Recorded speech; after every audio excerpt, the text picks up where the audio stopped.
আসসালামু আলাইকুম, আমি নাহিদ ভাইয়া। আজকে আমরা এইচএসসি ফার্স্ট ইয়ার উদ্ভিদ বিজ্ঞান প্রথম অধ্যায় নিয়ে আমরা আলোচনা করব। এটি উদ্ভিদ বিজ্ঞানের একটি বেসিক অধ্যায়। আমরা জানি একটি বিল্ডিং তৈরি করতে হলে যেমন ইটের প্রয়োজন হয়, তেমনি আমাদের একটি জীব তৈরি করতে হলে কোষের প্রয়োজন হয়।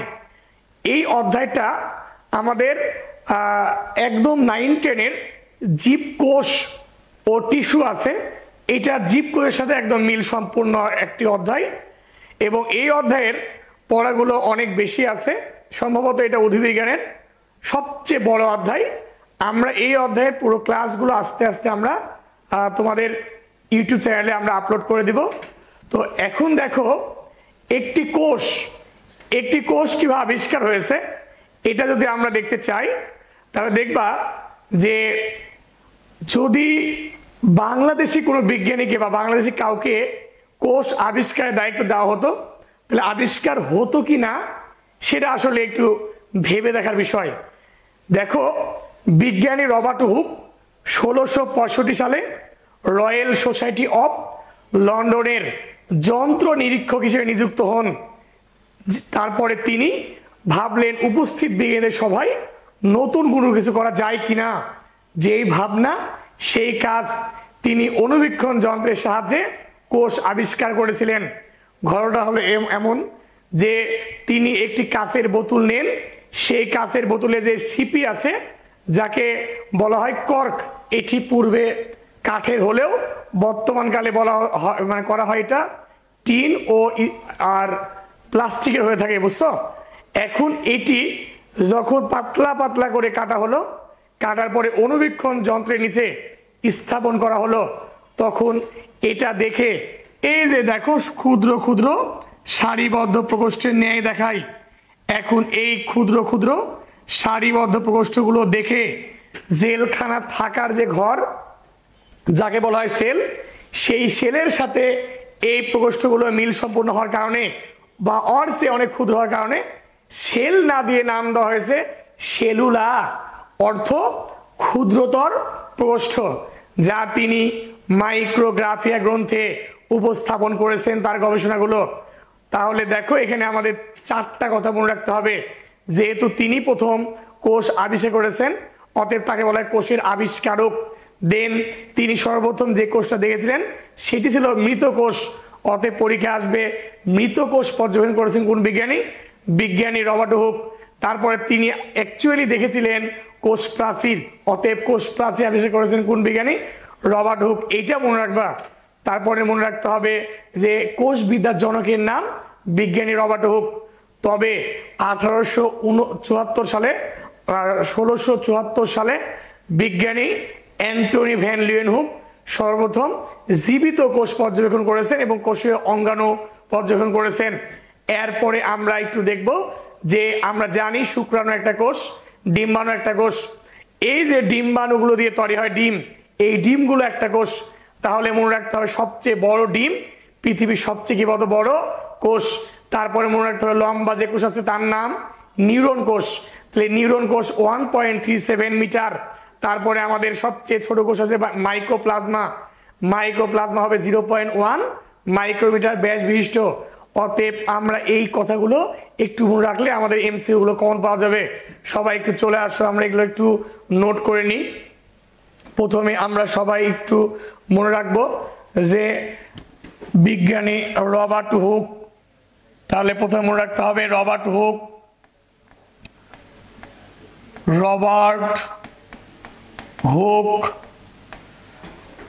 1665 সালে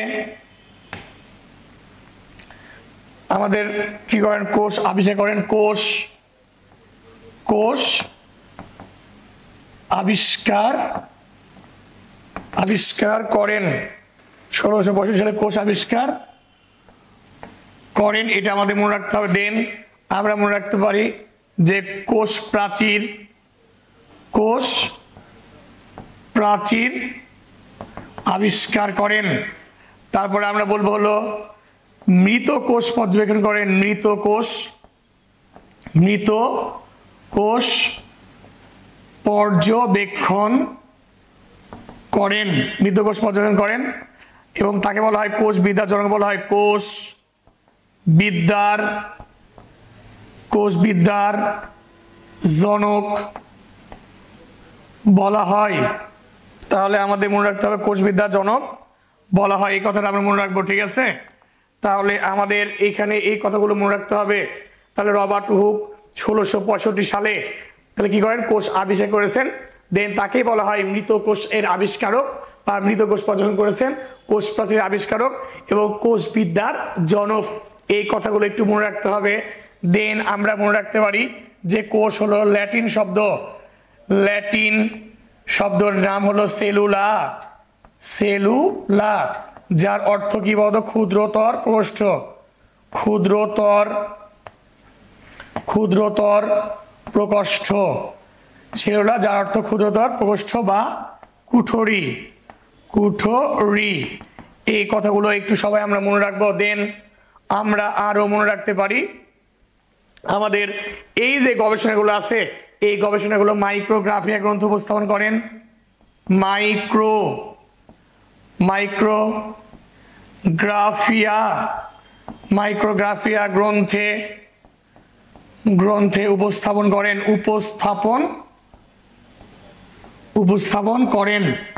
তাহলে মনে রাখতে হবে মাইক্রোগ্রাফিয়া গ্রন্থ উপস্থাপন করেন কোন বিজ্ঞানী হলো রবার্ট হুক। দেন আমরা মনে রাখবো জীবিত কোষ পর্যবেক্ষণ, বিজ্ঞানী অ্যান্টনি ভ্যান লিওনহুক, অ্যান্টনি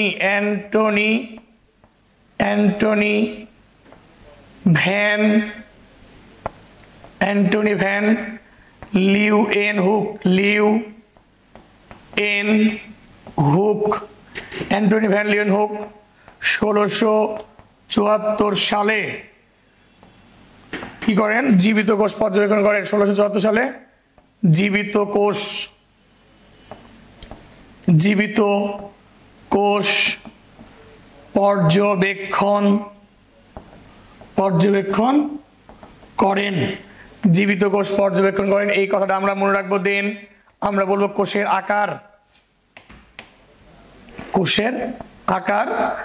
তাহলে এই আকারের সময় আমাদের 3 ধরনের কোষ রয়েছে। সবাই দেখো, এই যে কোষের আকার 3 ধরনের আছে। সবচেয়ে বড় যে কোষ, বড় কোষের নাম দেখো, উট পাখির ডিম, এটার দৈর্ঘ্য হবে 17 × 12.5 সেন্টিমিটার দৈর্ঘ্য বস্তু এটা হবে। দেন আমাদের রয়েছে লম্বা কোষ, এই লম্বা কোষের নাম কি বলতো, নিউরন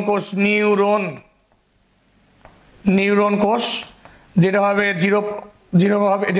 1.37 মিটার, এটা লম্বা কোষ রয়েছে। দেন আমরা যদি বলি ক্ষুদ্র কোষ, সবচেয়ে ক্ষুদ্র কোষ কোনটা হবে, ক্ষুদ্র কোষ, এই কোষের নাম হলো মাইক্রোপ্লাজমা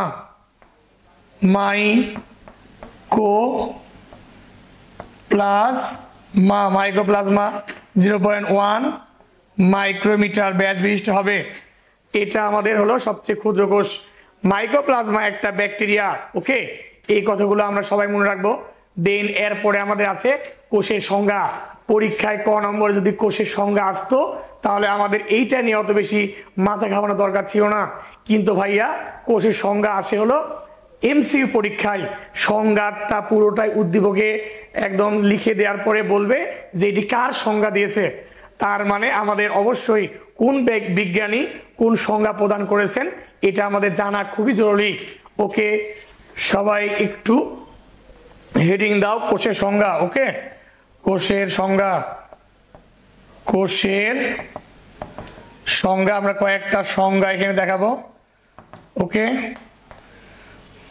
দেখো এখানে কোষের সংজ্ঞা আছে, এর সংজ্ঞা। ওকে, তাহলে আমাদের এই সংজ্ঞার মধ্যে প্রথমে আছে জিন ব্র্যাসেট। এই যে জিন ব্র্যাসেট যে সংজ্ঞাটা দিয়েছেন সেটা আমাদের মনে রাখতে হবে।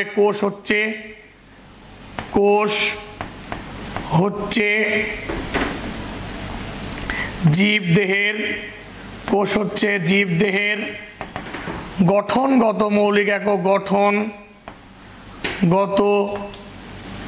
মৌলিক একক। কোষ হচ্ছে জীবদেহের গঠনগত মৌলিক একক। তাহলে আমাদের জিন ব্রাসেটের সংজ্ঞাটা একটু মনে রাখতে হবে। কোষ হচ্ছে জীবদেহের মৌলিক একক। তাহলে কোশ্চেন হবে জীবদেহের গঠনগত মৌলিক একক। এই সংজ্ঞা প্রদান করেছেন কোন বিজ্ঞানী? জিন ব্রাসেট। এই কথা মনে রাখতে হবে। দেন এবার চলে আসো 2 নম্বরে আছে আমাদের হলো বিজ্ঞানী ডি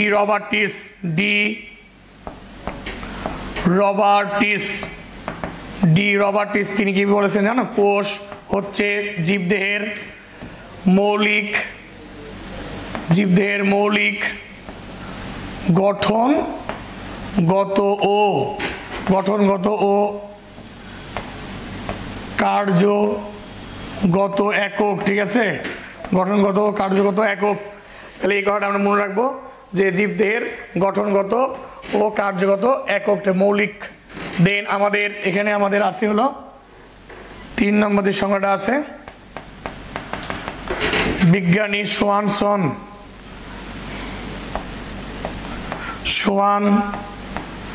ঠিক আছে, বিজ্ঞানী সোয়ানসন বলেছেন যে কোষ হচ্ছে জীবদেহের ভৌত সত্তার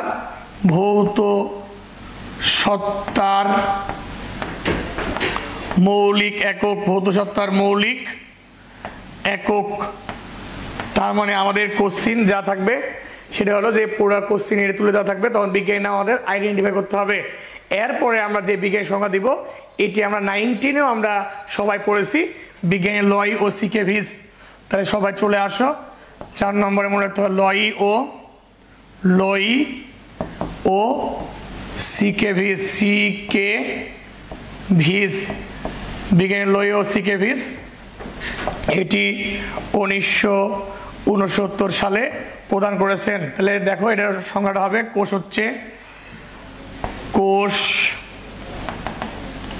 হচ্ছে দেওয়ার পরে আমরা বলতে পারি যে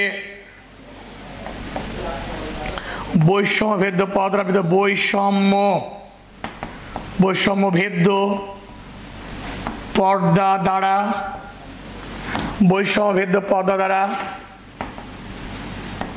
আবৃত। তারপরে আমাদের বলা যায় যে জীবস ক্রিয়াকলাপ একক, জীবস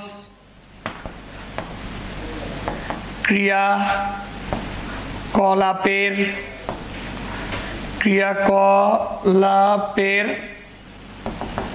একক। তাহলে কোষ হচ্ছে জীবস ক্রিয়াকলাপের একক। তারপরে আমাদের মনে রাখতে হবে যে অন্য কোনো সজীব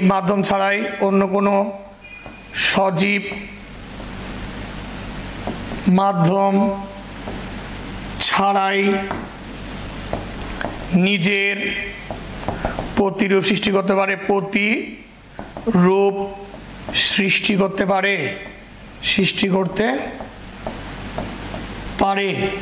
তাহলে এই যে আমরা যেগুলো বললাম এগুলো হলো কি বলতো, একটা হলো কোষের সংজ্ঞা। ঠিক আছে, এই সংজ্ঞাগুলো আমাদের এমসিকিউর জন্য অনেক বেশি ইম্পর্টেন্ট। এরপরে আমরা কোষ সৃষ্টির ইতিহাস যেটা আছে জাস্ট এটা আমরা সংক্ষেপে একটু বলি, এটা পরীক্ষায় আমাদের আসে না। জাস্ট মনে রাখো যে আজ থেকে যদি আমি বলি 10-11 বছর আগে, তাহলে এই নাহিদ বায়োলজি ছিল না, এই বছর নাহিদ বায়োলজি 10 বছর হবে। দেন তারও আগে যদি বলি তাহলে এক সময় নাকি নাহিদ ভাই ছিল না, তারও আগে বললে পৃথিবীতে নাকি কোনো মানুষ ছিল না, তারও আগে বললে পৃথিবীতে কোনো প্রাণী ছিল না, তারও আগে যদি বলা হয় তাহলে পৃথিবীতে কোনো উদ্ভিদ ছিল না, তারও আগে বললে পৃথিবীতে কোনো জীব ছিল না, আরও আগে যদি বলি আমি তাহলে এক সময় নাকি পৃথিবী ছিল না। পৃথিবীর উৎপত্তি প্রায় 450 কোটি বছর আগে, আর জীবের উৎপত্তি হলো মাত্র 260 কোটি বছর আগে। তখন পৃথিবীতে কোনো অক্সিজেন ছিল না, ছিল হলো মিথেন, অ্যামোনিয়া, হাইড্রোজেন সালফাইড, তারপরে আছে কার্বন ডাইঅক্সাইড, কার্বন মনোঅক্সাইড, এই গ্যাসগুলো বিদ্যমান ছিল। এখন যদি এই গ্যাসগুলো আগ্নেয়গিরির অগ্নুৎপাত ও বজ্রপাত হয় তাহলে অত্যাধিক তাপমাত্রায় এই গ্যাসগুলোর মধ্যে বিক্রিয়া করে 2টা জিনিস তৈরি হয়েছিল, একটির নাম অ্যামাইনো অ্যাসিড আরেকটার নাম হলো কি বলতো নিউক্লিক অ্যাসিড। এই অ্যামাইনো অ্যাসিডগুলো দিয়ে তৈরি হয়েছিল প্রোটিন, আর এই নিউক্লিক অ্যাসিডগুলো হলো ডিএনএ অথবা আরএনএ। এই নিউক্লিক অ্যাসিড আর প্রোটিন দিয়ে তৈরি হয়েছিল প্রথম হলো প্রোটোভাইরাস, তারপরে ভাইরাস।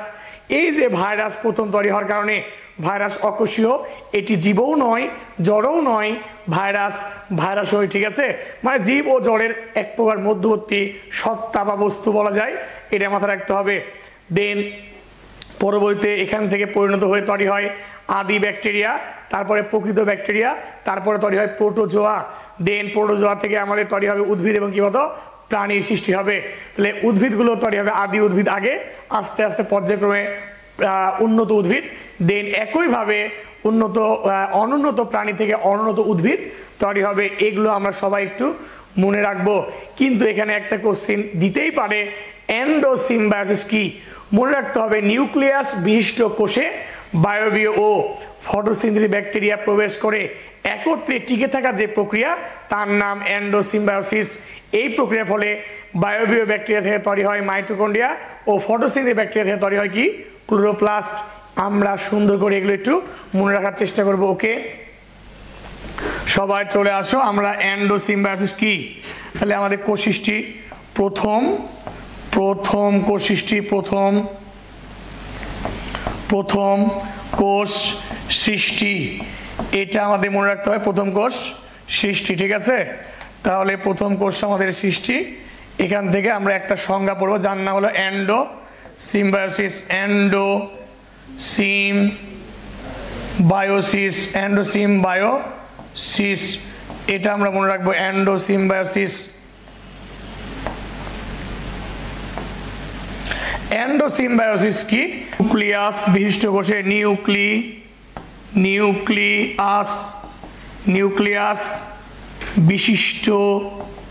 নিউক্লিয়াস বিশিষ্ট কোষে বায়বীয় ও ফটোসিনথেটিক নিউক্লিয়াস বিশিষ্ট কোষে বায়বীয় ও ফটোসিনথেটিক ব্যাকটেরিয়া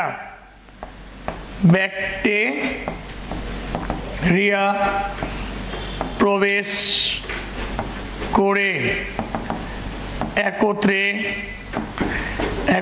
টিকে থাকার প্রক্রিয়াকে বলা হয়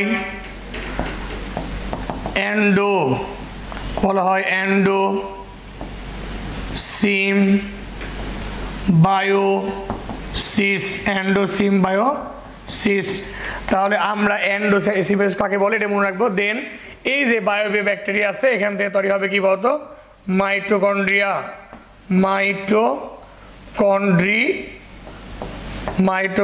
দেন ফটোসিনথেটিক ব্যাকটেরিয়াতে তৈরি হবে কি বলতো ক্লোরোপ্লাস্ট। এই কথাটা আমরা সবাই একটু মনে রাখবো। ওকে, মাইটোকন্ড্রিয়া এবং কি বলতো ক্লোরোপ্লাস্ট।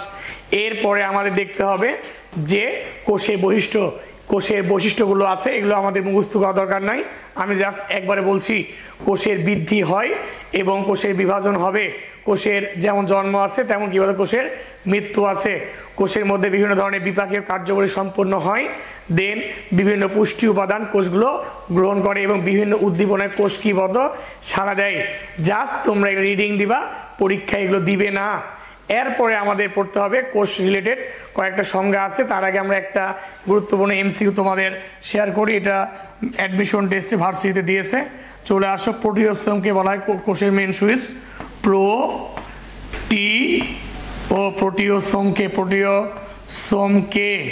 প্রোটিওসোমকে বলা হয় কোষের মেন সুইচ, কোষের মেন সুইচ। প্রোটিওসোমকে বলা হয় কোষে কি বলতো মেন সুইচ। এটা আমাদের এমসি পরীক্ষা আসতে পারে। ওকে, কোষের মেন সুইচ বলা হয়। ওকে, চলে আসো। এখন দেখো আমাদের এরপরে আমাদের পড়তে হবে কয়েকটি সংজ্ঞা আছে আমাদের। তার মধ্যে আমরা বলবো হলো যে কোষীয় অঙ্গাণু। তাহলে কোষীয় অঙ্গাণু কি? কোষের মধ্যে অবস্থিত জীবন্ত কার্য সম্পাদনকারী এবং জীবন ধারণের জন্য অপরিহার্য অংশগুলোকে বলা হয় কোষীয় অঙ্গাণু। এই অঙ্গাণু মানে লিটিল অর্গান, অর্থাৎ অর্থ হলো ক্ষুদ্র অঙ্গ। আর এই ক্ষুদ্র অঙ্গগুলোর মধ্যে সর্ববৃহৎ অঙ্গাণুর নাম কি? প্লাস্টিড। এটি মেডিকেল পরীক্ষার কোশ্চিন, তোমরা ভালো করে এটা পড়বা। তাহলে আমরা চলে আসি, এটা আমাদের কি আছে আমরা পড়াবো হলো এখন কোষীয় অঙ্গাণু। কোষীয় অঙ্গাণু, কোষীয় অঙ্গাণু, কোষীয় অঙ্গাণু। তাহলে আমাদের পড়তে হবে কোষীয় অঙ্গাণু। তাহলে কোষের মধ্যে অবস্থিত জীবন্ত, চলে আসো, কোষের মধ্যে অবস্থিত, কোষের মধ্যে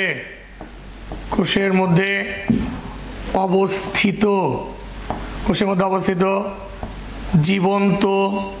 জীবন্ত কার্য সম্পাদনকারী। তাহলে কোষের মধ্যে অবস্থিত জীবন্ত কার্য সম্পাদনকারী এবং জীবন ধারণের জন্য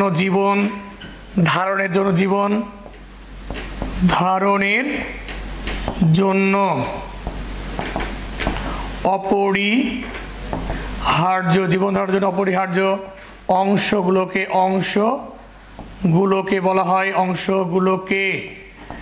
বলা হয় কোষীয় অঙ্গাণু। কোষীয় অঙ্গাণু, ঠিক আছে? এই কথাগুলো আমাদের মনে রাখতে হবে। এবার চলে আসো যে কোষীয় অঙ্গাণু এর অর্থ কি জানো? অর্থ রয়েছে লিটিল অর্গান।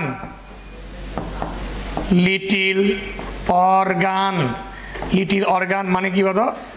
ক্ষুদ্র অঙ্গ। লিটিল অর্গান মানে হলো ক্ষুদ্র অঙ্গ রয়েছে, এই কথাটা মনে রাখতে হবে। দেন আমরা বলতে পারি এই যে ক্ষুদ্র অঙ্গগুলো রয়েছে এর মধ্যে সর্ববৃহৎ অঙ্গাণুর নাম কি? প্লাস্টিড। তবে আমরা কয়েকটি অঙ্গের নাম দিয়ে দিয়েছি,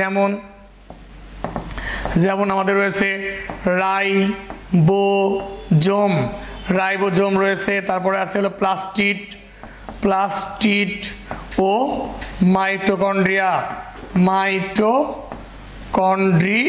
মাইটোকন্ড্রিয়া ইত্যাদি, এগুলো আমাদের কোষীয় অঙ্গাণু রয়েছে। তাহলে সবাই চলে আসো, কোষীয় অঙ্গাণুগুলোর মধ্যে সর্ববৃহৎ অঙ্গাণুর নাম কি? প্লাস্টিড। সর্ববৃহৎ অঙ্গাণু নাম হলো প্লাস্টিড। সর্ববৃহৎ অঙ্গাণুর নাম কি? প্লাস্টিড। এই কথাটা আমরা মনে রাখবো, এটা আমাদের স্টার মার্ক করে রাখতে হবে, এটা পরীক্ষায় আমাদের এমসিকিউতে দিবে। এরপরে আমরা পড়বো হলো কোষবিদ্যা। তাহলে কোষবিদ্যা কি? কোষের মানে জীববিজ্ঞানের যে শাখায় কোষের যাবতীয় বিষয় নিয়ে যে আলোচনা করা হয় তার নাম কি? কোষবিদ্যা। তাহলে কোষবিদ্যা জনকের নাম রবার্ট হুক ও আধুনিক কোষবিদ্যা জনকের নাম কি? শন। ঠিক আছে, এই কথাগুলো মনে রাখতে হবে। তাহলে আমরা একটু চলে আসি, কোষবিদ্যা কাকে বলে দেখো। কোষ বিদ্যা বা এখানে বলা হয় কি বলতো? সাইটোলজি। ওকে, তাহলে কোষবিদ্যা বা সাইটোলজি এখানে মনে রাখতে হবে এটি একটা কি শব্দ? এটি হলো গ্রিক শব্দ। গ্রিক বলা হচ্ছে কাইটোস অর্থ সেল বা কোষ, প্লাস লোগোস মানে কি বলতো? লোগোস মানে হলো আমাদের জ্ঞান। লোগোস মানে আমাদের কি বলতো? জ্ঞান। তার মানে কোষ সম্পর্কিত জ্ঞানকে আমরা বলছি কি বলতো? সাইটোলজি বা কোষবিদ্যা। তাহলে আমাদের পরীক্ষায় যদি কোষবিদ্যা কাকে বলে এটা দেখো, তাহলে মনে রাখবা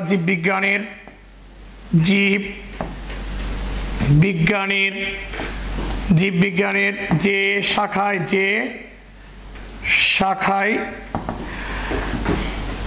কোষের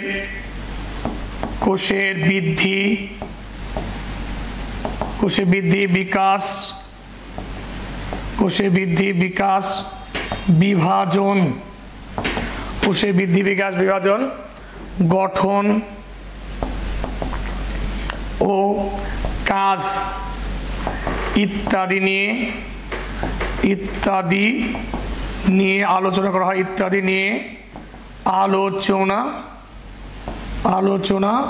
করা হয়।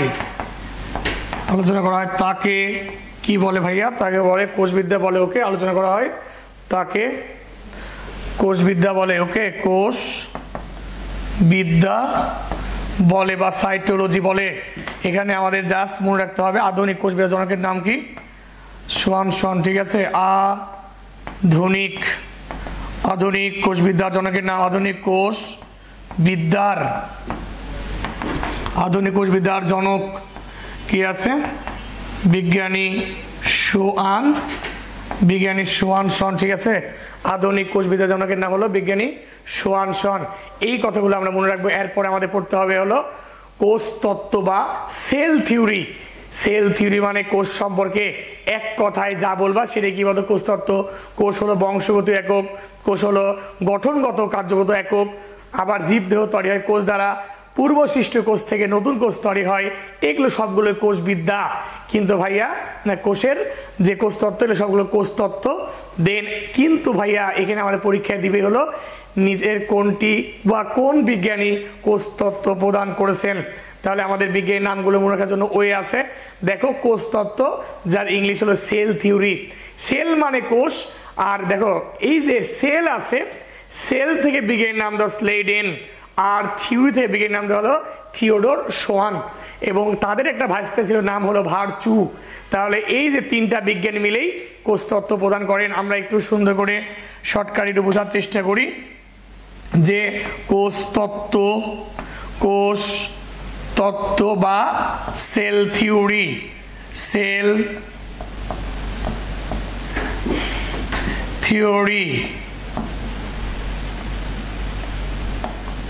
তাহলে কোষ তত্ত্ব বা সেল থিওরি এটা আছে আমাদের মনে রাখবো। দেন এই যে দেখো সেল কথাটা আসছে হলো স্লেডেন থেকে, স্লেইডেন, আর থিওরি আসছে হলো থিওডোর সোয়ান থেকে, থিওডোর সোয়ান, এবং তাদের একটা ভাষা ছিল নাম কি, ভার্চু। তাহলে এই তিনটা বিজ্ঞানী মিলে আমাদের এই কোষ তত্ত্ব প্রদান করেছেন। ওকে, এই কথাগুলো আমরা ভালো করে মনে রাখবো। দেন এরপরে আমাদের রয়েছে হলো কোষের প্রকারভেদ। তাহলে এই যে কোষের প্রকারভেদ রয়েছে, আমরা তিনটা প্রকারভেদ পড়াবো। তার মধ্যে প্রথমে আমাদের আছে হলো কাজের উপর ভিত্তি করে কোষ দুই ধরনের, একটি দেহকোষ, আরেকটি রয়েছে জনকোষ। দেন আমাদের নিউক্লিয়াসের গঠনের উপর ভিত্তি করে দুই ধরনের, একটি হলো আদিকোষ, অপরটি হলো প্রকৃত কোষ। তারপরে আমরা একটা পড়াবো উদ্ভিদ কোষ এবং কি প্রাণী কোষ। এই তিনটা পার্থক্য আমরা যদি পড়ে দিই তাহলে আমাদের কোষের প্রকারভেদ থেকে আমাদের কোশ্চিন কমন পাওয়া যাবে। দেন চলে আসো কোষের প্রকারভেদ।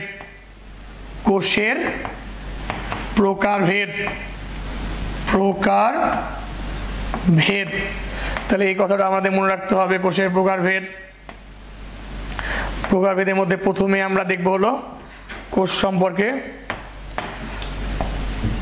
কোষ, এই যে কোষটা রয়েছে কিসের উপর ভিত্তি করে, কোষটা হলো কাজের উপর ভিত্তি করে। কিসের উপরে, কাজের উপর ভিত্তি করে কোষকে দুইটা ভাগে ভাগ করা হয়। একটি আছে দেহ কোষ, আর একটা কি বলো জনন কোষ। তাহলে কাজের উপর ভিত্তি করে কোষ দুই ধরনের আছে, একটি হলো দেহ কোষ, ঠিক আছে, আর আরেকটি রয়েছে কি বলতো জনন কোষ। তাহলে বলতো কাজের উপর ভিত্তি করে কোষ দুই ধরনের, একটি দেহ কোষ আর কি বলতো জনন কোষ। তাহলে একটু আমরা একটু মনে রাখার চেষ্টা করবো এটা। দেন এই যে দেহ কোষ আছে, দেহ কোষ অলওয়েজ হ্যাপ্লয়েড অথবা অলওয়েজ কি বলতো ডিপ্লয়েড। তার মানে দেহ কোষ দুই ধরনের হতে পারে, হ্যাপ্লয়েড হতে পারে, ডিপ্লয়েড হতে পারে। এবং এখানে অলওয়েজ মাইটোসিস কোষ বিভাজন হবে। কোন কোষ বিভাজন বলতো, মাইটোসিস কোষ বিভাজন হয়। আর দেহ কোষের মাইটোসিস কোষ বিভাজনের ফলে যেটা হবে দেহ গঠন ও দৈহিক বৃদ্ধি পায়, ঠিক আছে, দৈহিক বৃদ্ধি পায়। তাহলে দেহ গঠন এবং দৈহিক বৃদ্ধি পায় কোন কোষ বিভাজনের মাধ্যমে বলতো, মাইটোসিস। তাহলে এটা আমাদের মনে রাখতে হবে। তাহলে দেখো যদি বলে দেহ গঠনে কাজ করে তার নাম কি, দেহকোষ। দেহকোষ অলওয়েজ কি হবে বলতো মাইটোসিস কোষ বিভাজন, এবং এটি হ্যাপ্লয়েড হতে পারে, ডিপ্লয়েড হতে পারে। তবে একটা কথা মনে রাখতে হবে, দেহকোষের কোনো মিলন ঘটে না, ঘটে কার, জনন কোষের মিলন ঘটে। চলে আসে এখানে রয়েছে জনন কোষ। তাহলে আমরা একটু দেখে নিই। জনন কোষ আমাদের দেখবো দুই ধরনের রয়েছে, একটি ধরে নাও পুংজনন মাতৃকোষ,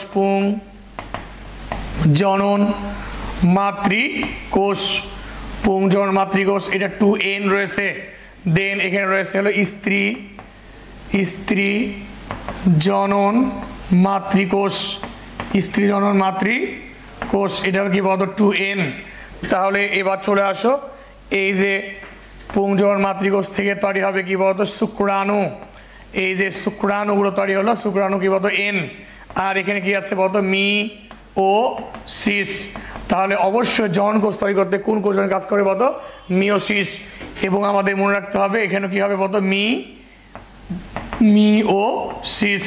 এবং এখানে তৈরি হবে কি বলতো ডিম্বাণু, এখানে তৈরি হবে ডিম্বাণু, এটা কি বলতো n। তাহলে এখানে অলওয়েজ জনন কোষ অলওয়েজ হবে কি বলতো হ্যাপ্লয়েড। তাহলে আমরা বলতে পারি না যে যেই কোষ যৌন জননে অংশগ্রহণ করে তার নাম কি জনন কোষ। জনন কোষ অলওয়েজ হ্যাপ্লয়েড এবং মিওসিস কোষ বিভাজনের মাধ্যমে উৎপন্ন হয়, যার উদাহরণ হলো শুক্রাণু এবং কি ডিম্বাণু, এবং জনন কোষে মিলন ঘটে। আর আরেকটা কথা মনে রাখতে হবে, দেহ কোষের উদাহরণ কিন্তু আমরা বলি নাই, ধরে নাও যে পেশি কোষ, তারপরে আমাদের রয়েছে অস্থি কোষ, তরুণাস্থি কোষ, তারপরে আমাদের রয়েছে হলো রক্তের কণিকাগুলো, নিউরন, এক কথায় যত কিছু আছে দেহের সবগুলো কি দেহ কোষ। আর শুক্রাণু ডিম্বাণু আছে কি বলতো জনন কোষ। তাহলে দেখো এখানে আমাদের রয়েছে এই শুক্রাণু আর ডিম্বাণু যদি বলি মিলনের প্রক্রিয়া, তাহলে মিলনের প্রক্রিয়ার নাম কি নিষেক, মিলনের প্রক্রিয়ার নাম কি নিষেক। নিষেকের ফলে তৈরি হবে কি বলতো ভাইয়া জাইগোট, নিষেকের পরে তৈরি হবে জাইগোট। দেন জাইগোট তাকিয়ে আছে বলতো 2n। তারপরে আবার এখানে মাইটোসিস হবে, এখানে কি হবে বলতো মাইটোসিস, মাইটোসিস, ঠিক আছে মাইটোসিস হবে। দেন এখানে হবে কি বলতো অপত্য জীব, অপত্য জীব তৈরি হবে, ওকে, এটা হবে 2n। তাহলে আমাদের এই যে দেহ কোষ আর জনন কোষের ক্ষেত্রে আমরা আর একবার বলি, তাহলে কাজের ওপর ভিত্তি করে কোষ দুই প্রকার, একটি দেহ কোষ, অপরটি কি জনন কোষ। দেহ গঠন ও দৈহিক বৃদ্ধিতে কাজ করলে তার নাম দেহ কোষ, আর যৌন জননে অংশগ্রহণ করে তার নাম কি জনন কোষ।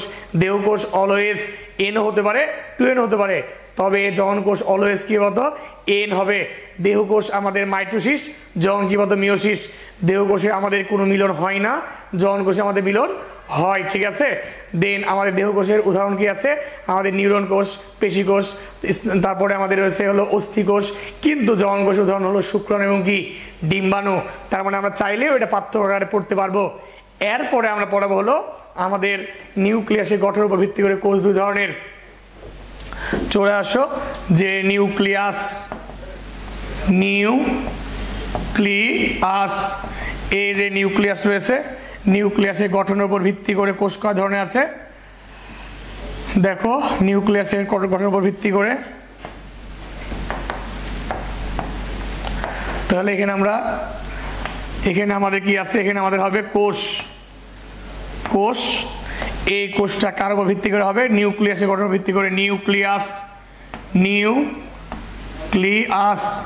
তাহলে নিউক্লিয়াসের গঠনের উপর ভিত্তি করে আমাদের কোষ আছে দুই ধরনের, নিউক্লিয়াসের গঠন এর উপর ভিত্তি করে কোষ আছে দুই ধরনের। একটি রয়েছে আমাদের আদি কোষ, একটি রয়েছে আদি কোষ। আদি কোষ অলওয়েজ কি হয় বলতো আদি কোষ হবে। আর আরেকটা রয়েছে কি বলতো প্রকৃত কোষ। তাহলে তোমরা একটা কথা মাথায় রাখবা যে আদি নিউক্লিয়াস যুক্ত কোষকে বলা হয় আদি কোষ বা প্রোক্যারিওটিক। প্রো মানে আদি, ক্যারিওটিক মানে নিউক্লিয়াস, তার মানে আদি nucleus.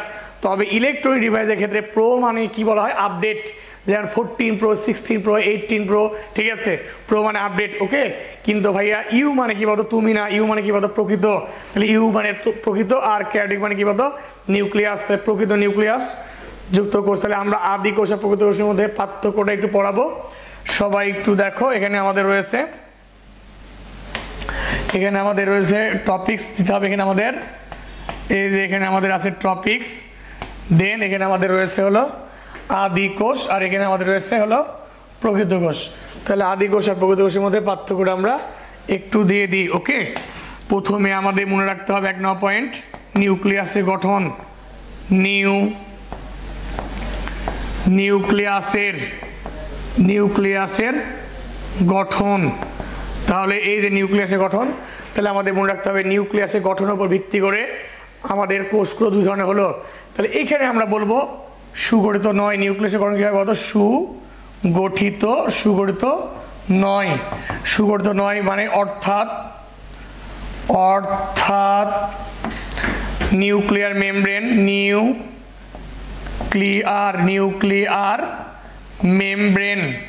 Nuclear membrane, nucleolus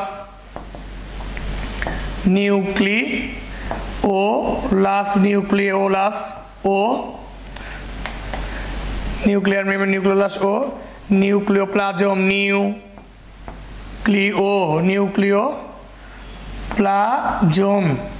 nucleoplasm নেই, শুধুমাত্র রয়েছে ক্রোমাটিন তন্তু, শুধুমাত্র ক্রোমাটিন তন্তু রয়েছে, ক্রোমাটিন তন্তু রয়েছে, শুধুমাত্র ক্রোমাটিন তন্তু রয়েছে, শুধুমাত্র ক্রোমাটিন তন্তু রয়েছে। এটা আমাদের মনে রাখতে হবে নিউক্লিয়াসের গঠনের প্রথম ধাপ। তারপরে আমরা বলবো যে এখানে নিউক্লিয়াস সুগঠিত থাকে, নিউক্লিয়াস সুগঠিত রয়েছে,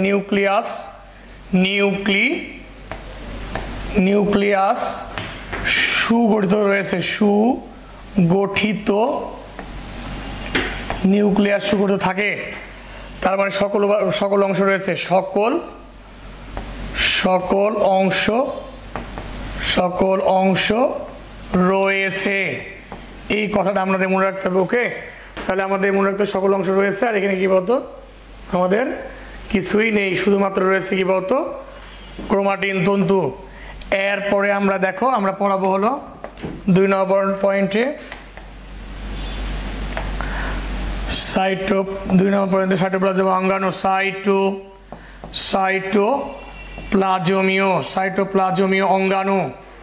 সাইটোপ্লাজমীয় অঙ্গাণু।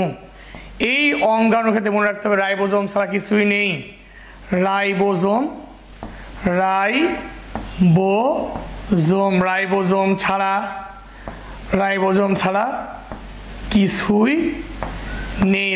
ছাড়া কিছুই নেই, এটা আমাদের মনে রাখতে হবে। দেন এখানে সকল কোষীয় অঙ্গাণু রয়েছে, সকল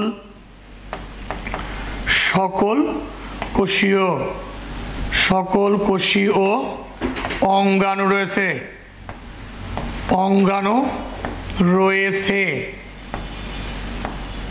তাহলে সকল কোষীয় অঙ্গাণু রয়েছে। আর এখানে রাইবোজোম ছাড়া কিছুই নেই, আর ওখানে কি বলতো সকল কোষীয় অঙ্গাণু রয়েছে। দেন আমরা 3 নম্বরে মনে রাখবো যে রাইবোজোম, তোমরা মনে রাখবা এই যে রাইবোজোম আছে না, রাইবোজোম এখানে হবে 70S আর এখানে হবে রাইবোজোম 80S। পরীক্ষায় আমাদের দিতে পারে যে 70S কি বা 80S কি, এগুলো আমরা রাইবোজোম পড়ানোর সময় তোমাদের ব্যাখ্যা আমি দিয়ে দিব। ওকে, এবার চলে আসো, আমাদের রয়েছে 4 নম্বরে কোষ বিভাজনের ক্ষেত্রে আমরা মনে রাখবো হলো এখানে অ্যামাইটোসিস,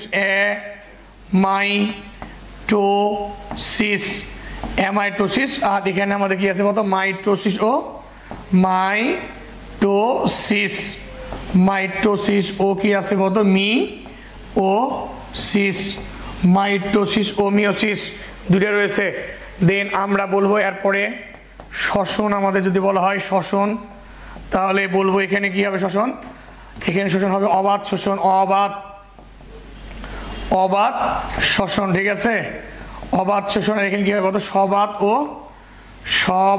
ও কি হবে বলতো অবাধ, দুইটাই হয়, ঠিক আছে, মনে রাখতে হবে। মেইনলি এখানে সবাত শ্বসনই হবে, তবে কোনো ক্ষেত্রে কারো কি বলতো অবাধ শ্বসন হতে পারে, যেমন ধরে নাও ইস্টে হয়, অ্যামিবাতে হয়, এরা সুকেন্দ্রিক হওয়ার পরেও এদের কি হয়ে থাকে বলতো সবাত শ্বসন হয়ে থাকে।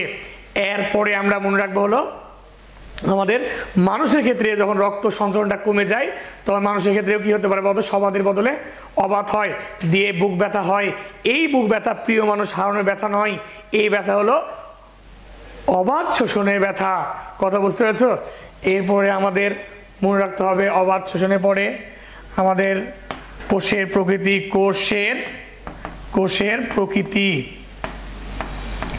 কোষের প্রকৃতি আমরা মনে রাখবো। এখানে কোষের প্রকৃতি হবে কেমন, কোষের প্রকৃতি হবে সরল, আর এখানে কোষের প্রকৃতি হবে কেমন, জটিল হবে, কোষের প্রকৃতি হবে জটিল, এটা আমরা মনে রাখবো। দেন আমাদের জীবের অবস্থা 7 নম্বরে মনে রাখতে হবে জীবের অবস্থা। তাহলে জীবের অবস্থা বললে অলওয়েজ এই জীবগুলো হবে এক কোষী। আর এই জীবগুলো হবে অলওয়েজ কি বলতো এক কোষী হতে পারে, এক কোষী, বা কি হয় বলতো এক কোষী হতে পারে, বা হতে পারে কি বলতো বহু কোষী, বহু কোষী। তাহলে এক কোষী হতে পারে, বহু কোষী হতে পারে। দেন এরপরে আমাদের মনে রাখতে হবে হলো 8-9 পয়েন্ট কোষের আকার। কোষের আকার যদি আমি বলি, আকার, কোষের আকার রয়েছে। কোষের আকার ক্ষেত্রে বলবো এটা হলো কি জেনারেলি কোষের আকার কি হবে ছোট, আর এই কোষের আকার কি হবে বড়, এটা আমরা মনে রাখবো। দেন আমাদের 9 পয়েন্টে রয়েছে ক্রোমোজোম, ক্রোমোজোম বা ক্রোমোজোমের অবস্থা বলতে পারো, ক্রোমোজোমের অবস্থা। এই জীবগুলো অলওয়েজ বলবা হ্যাপ্লয়েড, হ্যাপ্লয়েড, ক্রোমোজোমের অবস্থা হ্যাপ্লয়েড।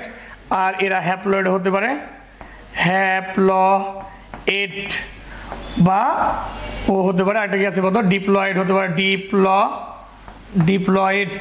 তোমরা জানো যে প্রতিষ্ঠা রাজ্য আছে এবং ফানজাই রাজ্য আছে, এখানে মনে রাখতে হবে হলো 2 নং প্রতিষ্ঠা রাজ্য আর 3 নং কি বলতো ফানজাই রাজ্য, এবং সাথে কি রয়েছে বলতো মস বর্গীয়, এরা হলো হ্যাপ্লয়েড। আর ডিপ্লয়েড এখানে লিখবা হলো বাকি সকল যে রাজ্যে জীব আছে না, যেমন ফান বর্গীয়, নগ্নবীজি, আবৃতবীজি, এই সকল প্লান্টই এবং কি বলতো সকল অ্যানিমেলিয়া ডিপ্লয়েড।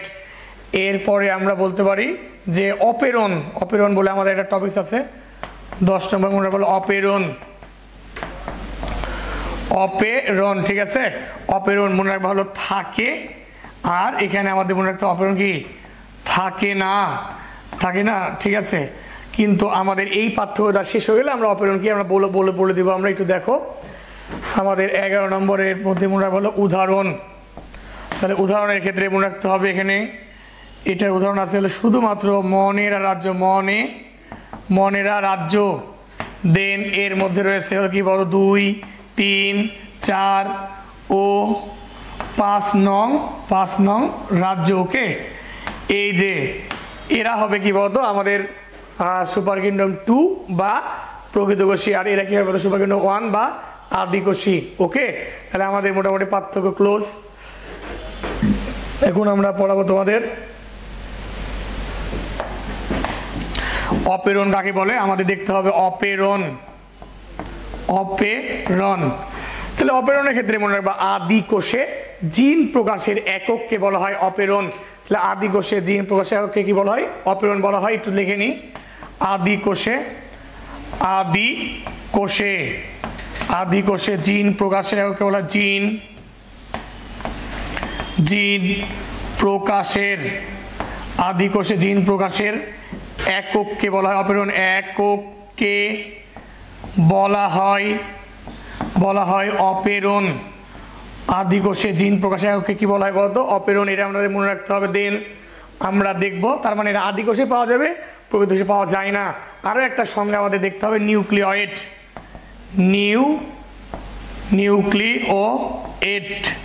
তার মানে আমাদের মনে রাখতে হবে আমরা জানি যে প্রকৃত কোষে নিউক্লিয়াস আছে যার মধ্যে ডিএনএ অবস্থান করে, কিন্তু আদি কোষে ভাইয়া নিউক্লিয়াস নেই, মানে নিউক্লিয়ার মেমব্রেন, নিউক্লিওপ্লাজম, নিউক্লিওলাস কিছুই নেই, শুধুমাত্র ক্রোমাটিন তন্তু আছে। তাহলে আদি কোষে ডিএনএ অবস্থানকারী স্থানকে বলা হয় কি বলতো নিউক্লিয়েট। এক কথা একে বলা হয় গরিবের নিউক্লিয়াস, ঠিক আছে। তাহলে আমরা বলবো আদি কোষে ডিএনএ অবস্থানকারী স্থানকে বলা হয় নিউক্লিয়েট। আদি কোষে ডিএনএ অবস্থানকারী, তাহলে আমরা মনে রাখবো আদি কোষে ডিএনএ অবস্থানকারী স্থানকে বলা হয় নিউক্লিয়েট, তাহলে আদি কোষে ডিএনএ অবস্থানকারী স্থানকে বলা হয় কি বলতো নিউক্লিয়েট, ঠিক আছে। আমরা এই কথাগুলো মনে রাখবো। ওকে, আমরা আজকে ক্লাসে এগুলো জাস্ট বললাম, যদি কারো সমস্যা হয় অবশ্যই কমেন্ট করবা, আমরা তাহলে পরবর্তী ভিডিওতে বাকিটা দিয়ে দিব। সবাই ভালো থাকো, সুস্থ থাকো, আল্লাহ হাফেজ।